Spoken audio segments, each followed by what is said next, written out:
Hi, my name is Jenny Lee. I'm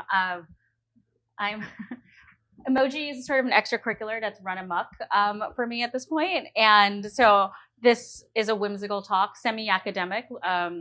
We actually presented a paper at WebConf in Maine in San Francisco, and it's basically what we call Hanmoji, which is comparing Chinese characters and emoji, which are like two of my favorite things. So this is me. Hello.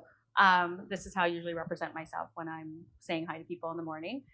And as you know, I like to say that, Chinese characters are sort of like the original emoji. If you kind of look at the the evolution of Chinese characters throughout time, there are actually a lot of really strong parallels between some of the radicals that exist in Chinese characters and then some of the emoji today. So this is sort of fire as it's evolved over about 3,000, maybe about 4,000 years actually at this point. This is mouth, with obviously the rightmost character being mouth and the one second, sort of second to the right being the modern character for mouth, ko. This represents tree or wood, depending on how you interpret it. And again, tree. And the second to right character is mu, which means wood. But also you can see the strong family resemblance to a tree. And this is moon, which, kind of sort of a looser interpretation in the modern incarnation, but we kind of give it a pass. And this is sun, which is, of course, sun on the right, and the second right character is the modern day radical for sun, or day, actually, which is kind of interesting. And moon, alternatively, also can be interpreted as the word for month. So what's really fun about Chinese characters is you can mix and match them, which, they've done to great gusto. So if you put two trees together, you can get a forest. Oops. So this is our forest interpretation. If you put a sun and a moon together, you get the word Ming, which means bright. And then sometimes it's a little ambiguous what the characters mean when you start combining them. So this character is basically a roof with a pig underneath it. So you would think, oh, does it mean farm or something, sort of like some kind of agricultural product? But it actually means home. So jia, if you want to say, I guess in the Chinese way of looking at the world, if you put a roof on top of a pig, you now have your home. And one of the most interesting characters actually in kind of Chinese radicalization and learning your Chinese characters as a little girl is this character, which means nu, and that means woman. And I guess the interpretation is, I guess she's maybe curtsying. I don't know exactly kind of what's going on there, but this is one of the first characters you learn when you're 3 or 4 and you're writing in your little Chinese notebook. And you see it in all kinds of interesting ways in other characters. So this character, again, we're back to the roof. We're back to a roof with a woman underneath it. And so you're like, oh, okay, so there's a woman underneath a roof. Maybe this means home or something like that. But in fact, this character, an, means peace, which is this idea that things are at peace when a woman is at home under a roof. Then there is this idea of a woman plus a child, or specifically, I think, connotations of a male child. So if you put a woman with a child together, you're like, oh, does it mean family? But in fact, it means good. So this character is Hao. And this is actually also one of the first characters you learn as a sort of kindergartner when you're in Chinese. And so from your earliest stages of learning Chinese characters, you're taught that sort of the concept of good is a woman with a son, or specifically a male baby, which is kind of a weird subconscious thing to program into little billions of little Chinese kids throughout history. So I was kind of very disturbed actually when you see all other ways that the Chinese character nu is used in other characters. So for example, 3 women together is actually the word for evil or wicked. So this kind of goes back, like Macbeth and all kinds of ideas. Like once you get 3 men together, you start getting evil. So this is like hugely problematic from my perspective. This character with woman, and then I guess the trees means greedy. This character means slave, and this one I think means jealous. So, and one of my favorite is also gan, which means adultery. So in all these different ways, the female radical is like problematically sort of inserted in all kinds of cultural references. And this is actually one of the reasons I was very keen when we were doing our work with Emoji Nation to sort of try to iron out some of the gender references in emoji. So as many of you guys know, as of 2015, the only ways that you could be a woman on the phone as a role, so they were very limited. So as a man, you could be Santa Claus, or you can be a police officer, you could be like a guard for Buckingham Palace. But as a female, you could be basically a princess, a bride, a dancer, or a Playboy bunny. So that was of 2015. Luckily, I think this caught a lot of attention.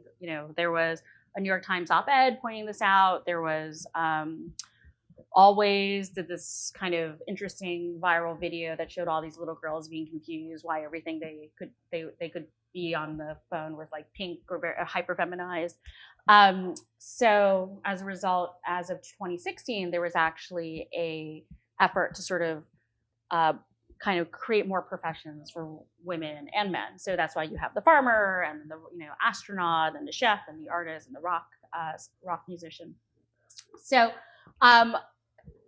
given my history sort of learning Chinese characters as a little girl in tortuous Chinese school in New York City on Saturdays, I decided to go deep into my history and actually do a comparison of Chinese characters and emoji, because in some ways the radicals in Chinese characters are, if they existed back then, somewhere between like 2,000 and 4,000 years ago, they exist in emoji now, they probably show a deep sense of longevity, which is actually one of the criteria we look at when we are on the Unicode emoji subcommittee. So in my spare time, I'm also one of the chairs of the Unicode emoji subcommittee. The other I'm one of the vice chairs of the Unicode emoji subcommittee. The other vice chair is actually next door, Ken Lundy, doing his own talk on Japanese characters. So I thought it would be a real fun thing to do, given the everything else that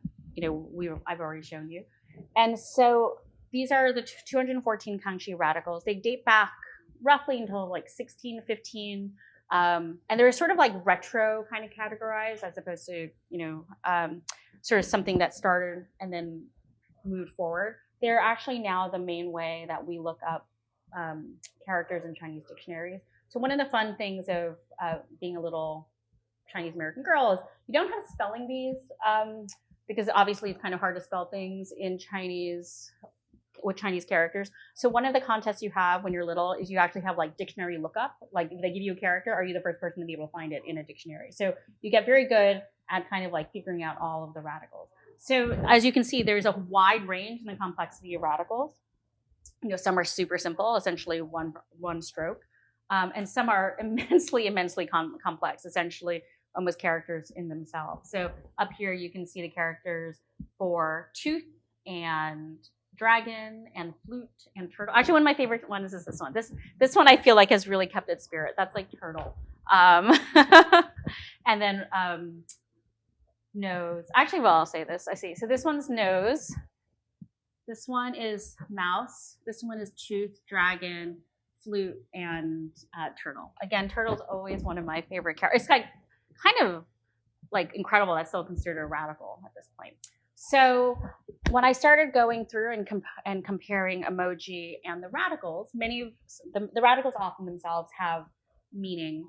Some of the simplest ones don't have meanings, but many of them have kind of brought meanings with them. And I actually have made, the handout that you have is actually our very intense categorization of them. So when we started doing the work, and it's me and actually two of my collaborators, a designer named Jason Lee who lives in Hong Kong, and a Filipina American woman named An Xiaomina, who actually also spent a lot of time in China as an artist. We basically found that you could kind of group 3 categorizations of emoji and Han characters. So the first category is like a direct equivalent. Like there is a radical for sun, and then there's also an emoji for sun. So we could just say 1-to-1, these things match together. You sort of sometimes had this like thing that was like an indirect equivalent where you had the character for, or the radical for strength, which is Li.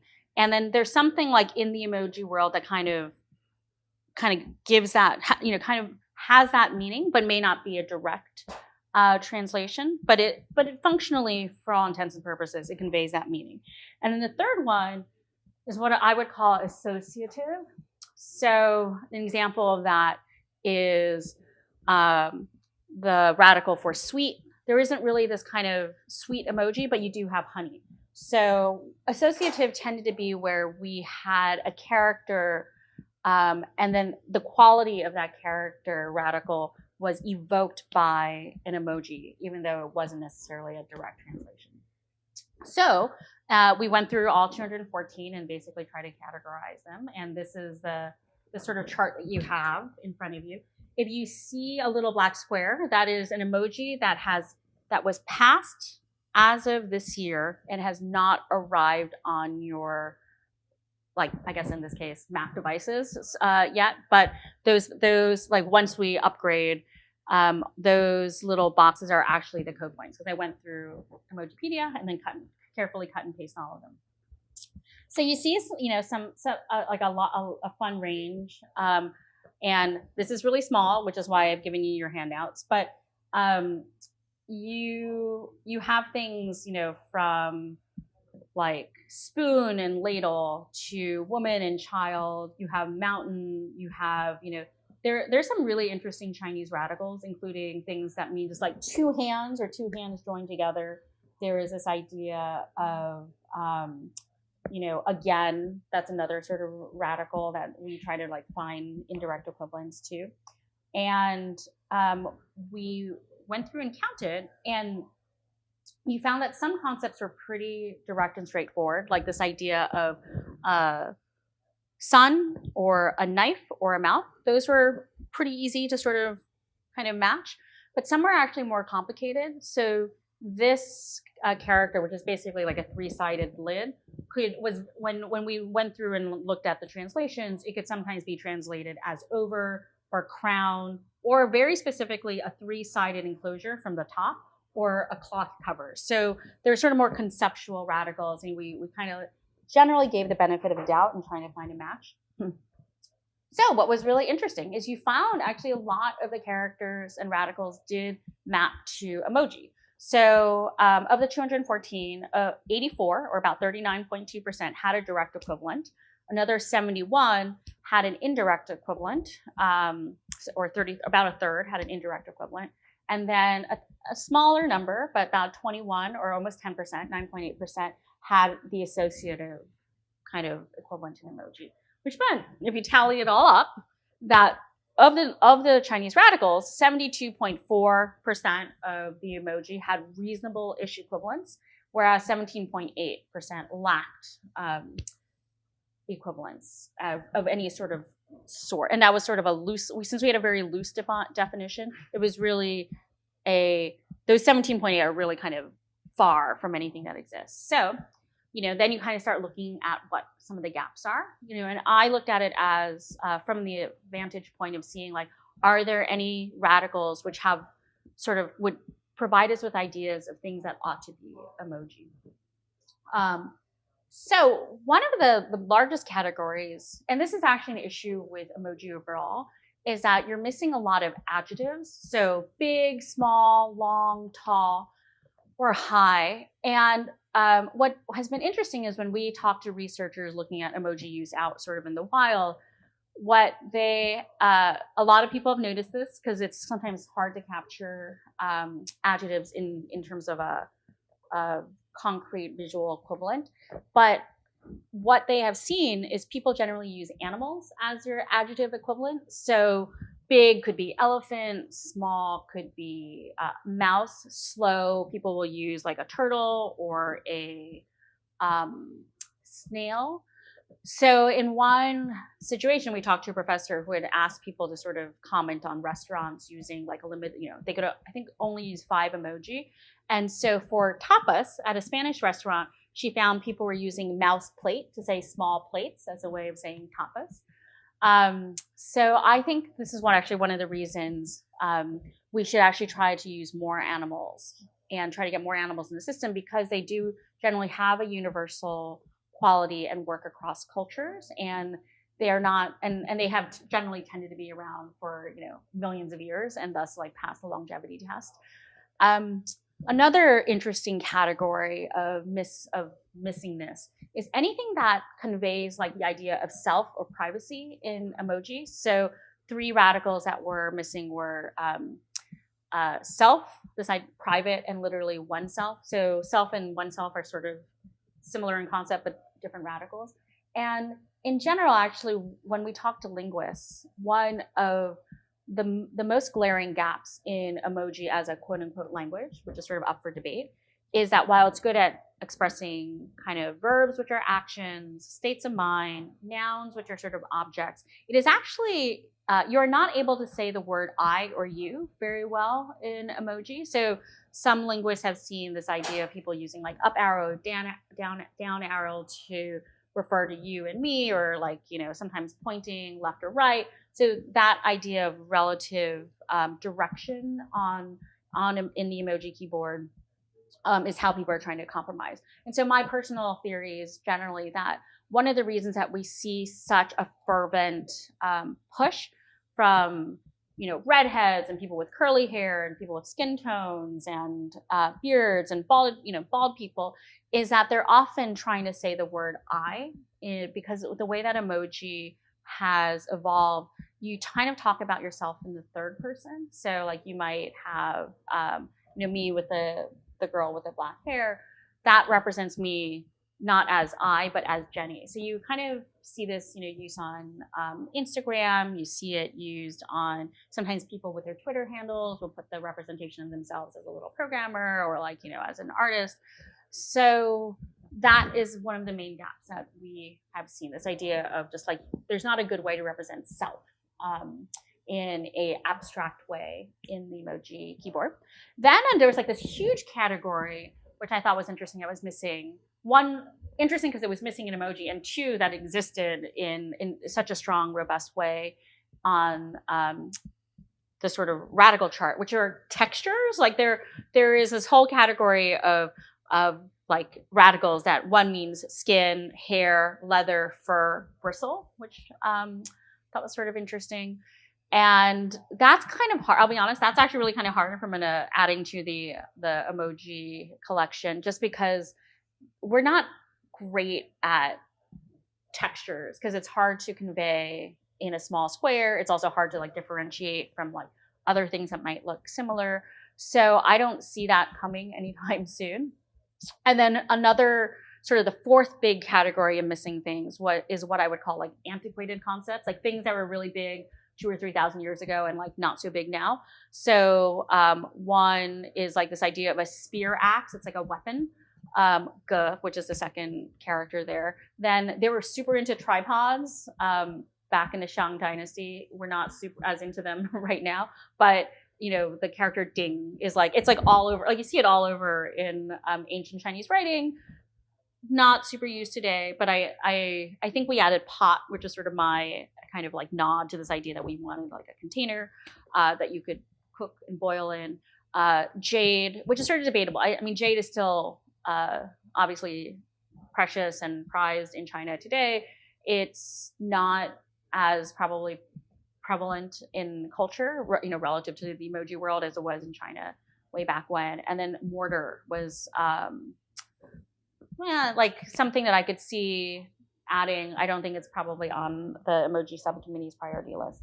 But then what we were able to do actually is kind of look at some of the characters that were missing emoji and sort of basically figure out, like, could we do this?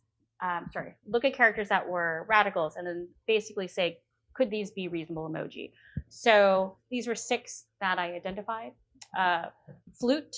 I love flute. Flute is such like a beautiful little like, little character. Cave, branch, table, bean, and spear. And now you might think there is spear. There is no spear emoji. There's swords of all sorts. You have like 1 sword, 2 swords, and all kinds of other kinds of weapons, but spear is actually not one of them. Bean actually was quite interesting because in 2015, my first Unicode technical committee ever, we debated bean fervently. And part of the big debate at that point was, what color should the bean be? Like, is it a black bean, a red bean, a green bean, lima beans? And like, should we add 6 beans? If we add 6 different beans at that point, it would be something like just over 1% of all, emoji on the keyboard. So there was no bean at that point. We could not decide what color the bean should be. And so bean was not to be, which is actually a huge gap. And I think it is probably time for us to revisit it, especially now that we have color variations. I have tried to get flute and cave through. Flute was denied, which I think is a mistake on the part of my fellow committee members. And I'm going to probably do another push, partially because at small sizes, they said you couldn't really tell it was a flute or just like a stick. But I'm a big fan of flute because it actually has a lot of global kind of representation across all different kinds of musical cultures. We're trying to get cave through. Cave, I think we're trying to find an image that makes sense as a cave. It's actually kind of hard to draw like a cave in a sort of square emoji format.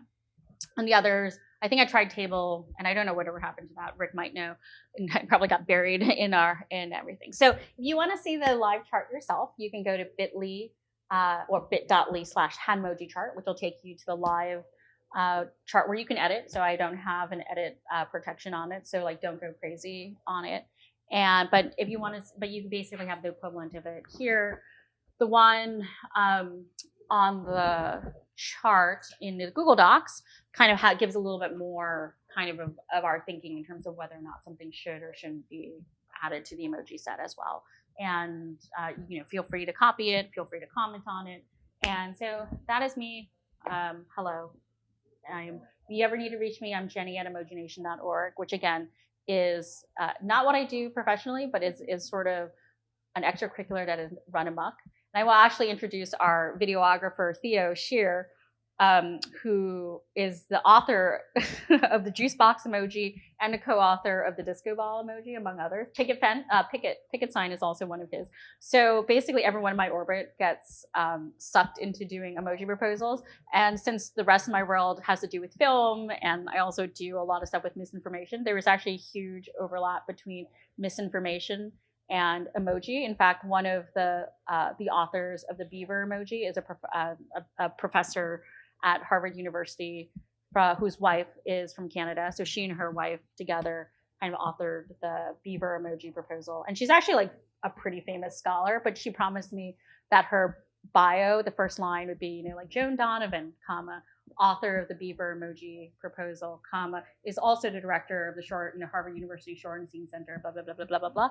And if you actually look on her Twitter bio, it is indeed the beaver emoji is the first fact before the fact that she runs whatever she runs at Harvard University. So if you guys have ambitions to do emoji proposals and want to impact billions of keyboards worldwide, you can find us at emojination.org. If you have other questions, I'm happy to answer all of them. So I think that's it. So yes.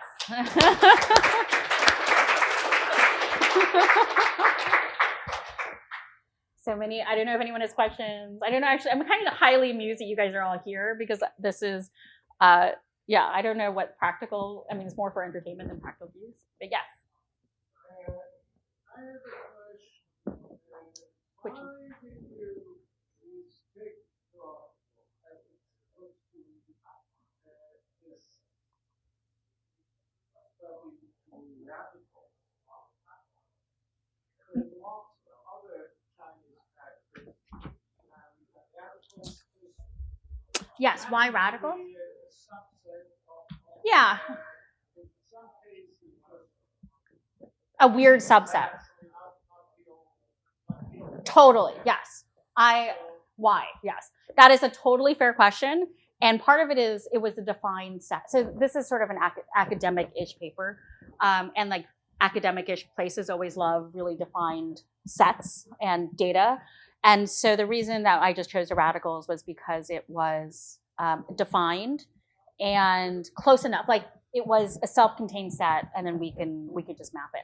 I welcome anyone else who wants to sort of have those adventures to also push on the Hanmoji comparison. So that was just more a practical consideration. Like when we Googled around and trying to figure out what was the best sort of limited defined set that we could do as one-on-one comparison, we ended up with this set. But we welcome all kinds of analysis comparing emoji to hieroglyphics or emoji to Chinese characters.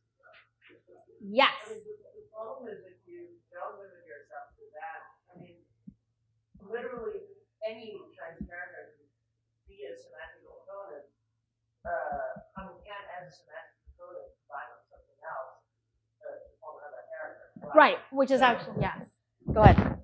Well, right. So, I mean, either you limit yourself arbitrarily or you consider all right. 7,000. Yeah, I mean, so one of the nice things about radicals is, in theory, they're like atomic component parts. Clearly, if you look at dragon and turtle and all these other characters, they're pretty complex for being an atomic component part. So that is why. Yes. Number which one? 77. Okay. Stop. That one?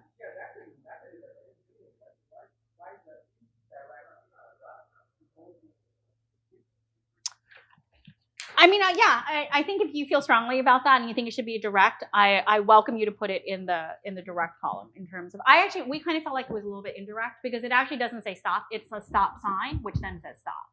But totally happy to have debates about like whether or not something should be direct or indirect. The English words and the Chinese meaning and the Korean or Japanese or the songs that you get if you look at all the Chinese characters have that radical or the meaning that you get if you look at that radical on its own, these are all slightly yeah, you measure it from the actually exactly wrong. So basically that's correct. Right. That's exactly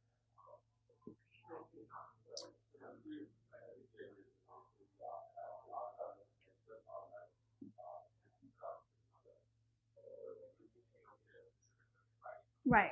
So, I mean, actually, what I was most entertained by was actually how many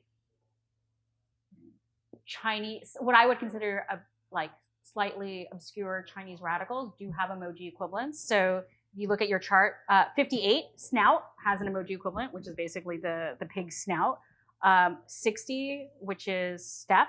We have these little footprint steps. There's another one that means like animal step. Like I was also kind of like highly entertained. 114.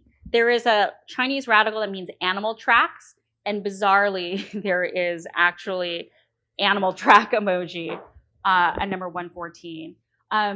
Actually, what was really fun was if you guys want to go in, like when we opened it up to other members of the emoji subcommittee, it was interesting to see how some things that I wouldn't necessarily, like I didn't think there was an emoji for life, which is number 100. And Ken Lundy, I think it was Ken, added DNA, which is sort of like the closest thing we have to life. But it's super fun. I mean, I think it was also just this kind of like puzzle of seeing what concepts have been universal throughout history. Yes. Do I think I could actually propose what?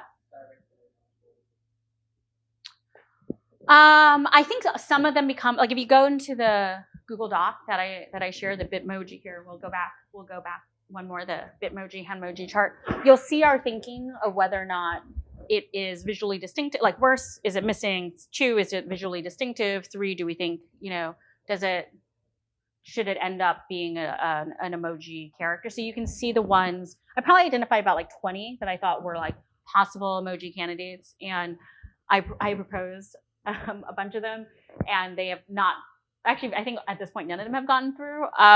So, which is kind of discouraging, and one where I'm like, is it worth trying to like push these through? Because I feel like they are semantic gaps, but I do think it is possible to get that number up from, I think we're like almost at like 80% that had an equivalent, up to like 90%. I think some are just like really hard. Like I think bristle or fur are just like a little bit tricky. Like we would have to decide to go into another direction from an emoji standpoint, or like go into a category that we previously haven't. And it's not clear that like people need the skin emoji, because it's not like Hannibal Lecter. I mean, I don't know what kind of context you would use that in, right? So yeah, but we can get better than we are right now, if that makes sense. But so I apologize. I think it got cut off in some of the meanings. I think some of them may have gotten cut off.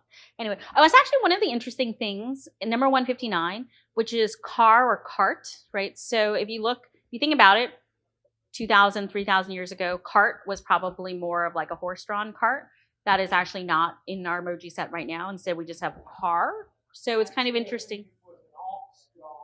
An ox-drawn cart, yes. Since it's China, it is indeed probably an ox-drawn cart. And so that is now, we don't have that. We could kind of propose, and I think wagon, I think I could try to propose wagon. I think that will probably get shot down by the committee as it's gotten more and more strict. But it's been super fun to play with this, and I highly encourage you to like play around. Tongue actually was also, here's another fun one where we're like, oh, this also exists, which is 135. Tongue, there is specifically a tongue emoji.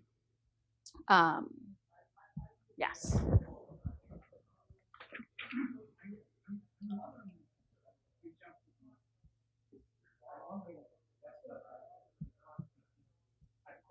Okay. Yeah. Yeah.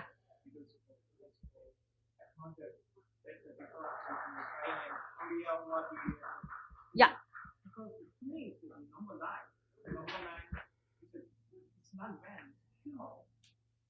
Yes, and then this was actually, I think there is another Chinese character next to man,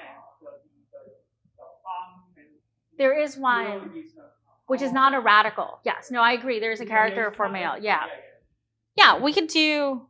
It can be human. We do have adult actually now at this point, and we do have the gender ambiguous. So yeah, you can feel free to go in and edit as you see fit in that chart. It's sort of an open at this point, sort of an open sourcey. Yes. Yeah. And then, contribute and then do a little comment. Yes.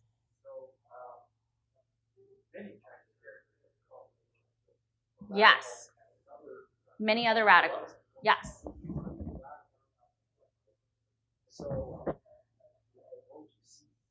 Yes.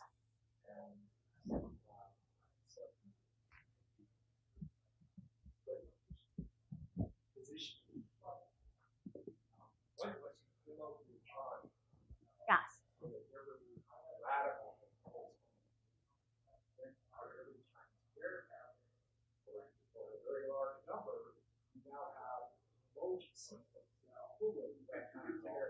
Right. Yes. So it's interesting. So I would say actually the equivalent of the compounding of emoji is actually through. I don't even know how like deep into like emoji infrastructure you are, but what we call Zwinge sequences, so zero with joiner. So for example, the rainbow flag is actually not a single code point that says rainbow flag. It is the flag plus a rainbow. The astronaut is like a man or a woman plus a rocket. And so we've been kind of compounding them together in the same way that Chinese characters kind of got compounded. I mean, because they're handwriting the Chinese characters, they tend to still look written. The ones with emoji, because we are doing digitally, we can just kind of squish them together. So one of the ones that is coming your way, hopefully in 2021, is polar bear, which when we first proposed was bear plus white, so white bear. And then we debated actually in the full committee, full UTC at that point, whether or not it should be bear plus snow, so that when it breaks apart, the fallback can it make semantic sense. And so I think we went with the snow bear as so. So in the idea of the radicals getting strung together, when the Zwij sequences are sent to an older system, one of the things that we care about is when it breaks apart, it makes sense as a. If somebody wants to talk about the brown or black bear in snow, then that will be a problem. If on an older system, that will be a problem. Yes, but on a newer system, you will just get the white bear and you can get a brown bear. the other thing maybe that what Bill not saying is that the huge part, whole part of the title character that formed by a somewhat semantic Pronunciate. You mean like the pronunciation? and the pronunciation part. Yes. And so emoji is we use, for example, the peach emoji these days is called peach. Mm-hmm. So you have something like axe and the peach, which the axe will kind of give you the meaning part, and the peach We'll give you the pronunciation.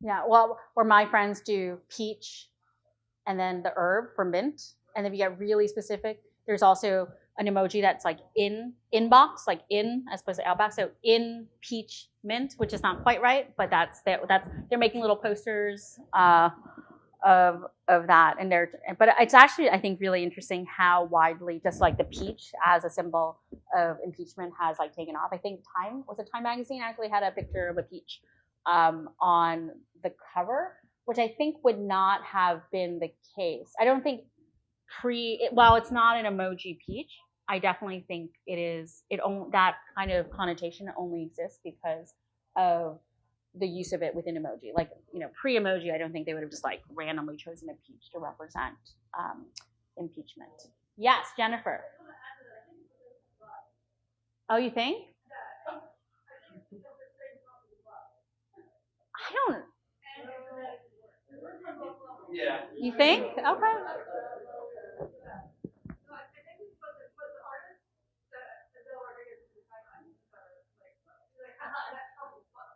I got it. Oh, yeah, because it looks like him. Yeah. So for that, it does, right? Because I think they made it like an orange. It's like, yeah. Mm-hmm.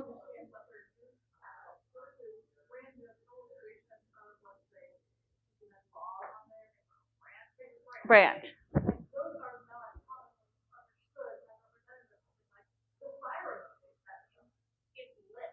Right.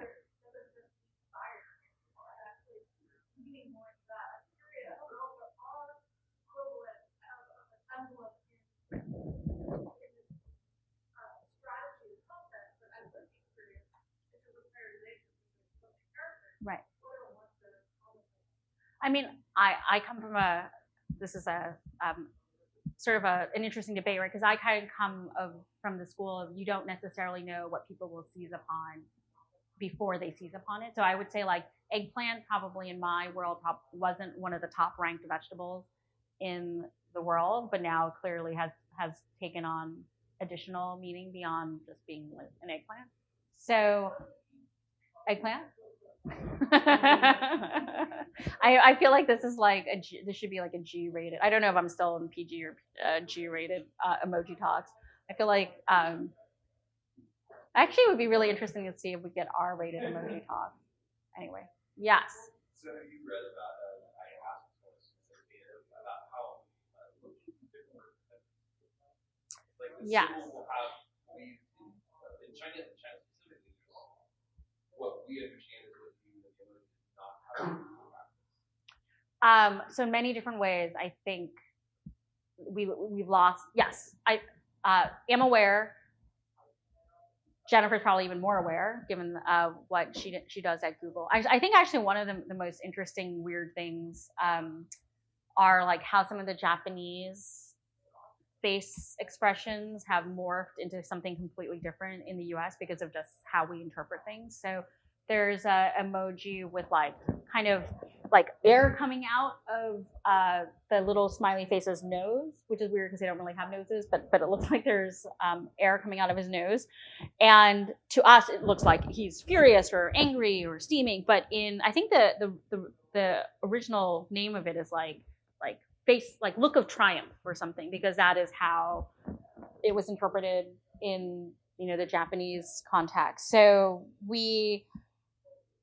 I'm less kind of in the weeds on this, but one of the things that we want to do, and Jennifer is pushing us towards that, is that we are much more descriptive in what the hand gesture or facial gesture or the smiley says, as opposed to like physically descriptive, as opposed to sort of giving it a, you know, look of joy, or, you know, there's one that's also where there's been a lot of tension in terms of compatibility, which is Dizzy. I think Dizzy, for whatever reason, Apple has chosen to do with eyes which are X's, which in our culture would mean dead or unconscious. And Jennifer has like tried to fix that.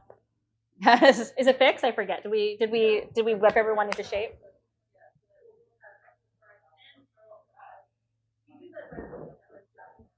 Yeah.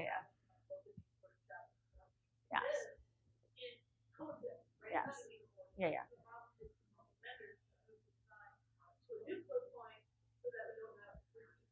Yes. So, and then this is also an issue with hand gestures, as people have, right, the whole this versus this. There's also, did we just get this one through UTC? There's one which is sort of like forefinger and thumb kind of crossed like this. In some cultures, this means like give me money. In Korean culture, it's like love. It's like a little bit like their equivalent of this. So now we describe it as opposed to ascribe meaning to it. The division into those three columns, I mean, it seems like it's almost determined by the meaning of which column you populate, right? So you mean like why I defined those three the way I did, or like what got stuck? I mean, in that sense, the division is actually not sort of helpful, right? Oh, really? I mean, it's helpful for an editor who doesn't want to get confused by direction. I mean, right. The way the position where you populate is either one or two or three. Either direct or indirect. Yes. And then some emoji actually have multiple. Like you can have a direct and an indirect. Sometimes. Right. Or like a direct and an associative. But this was our best first pass at like quantifying the relationship. So, but we're totally, none of us are academics, so we're happy for anyone to jump in and actually take it and run with it, and also debate it. I mean, I think it'd be really fun if we had sort of like large debates. In terms of teaching kids how to write Chinese, the three of us are also proposing a book called Hanmoji, which is like the kids' way of learning Chinese characters through existing emoji. And maybe that will be here in a couple of years. But we've kind of sent out a proposal to a publisher who invited us to do that. I think it's really fun. Maybe, our designer has ambitions of like a larger product line, like flashcards or like clothing or like whatnot. So how am I on time? Am I done? Oh, thank God. Okay. Thank you.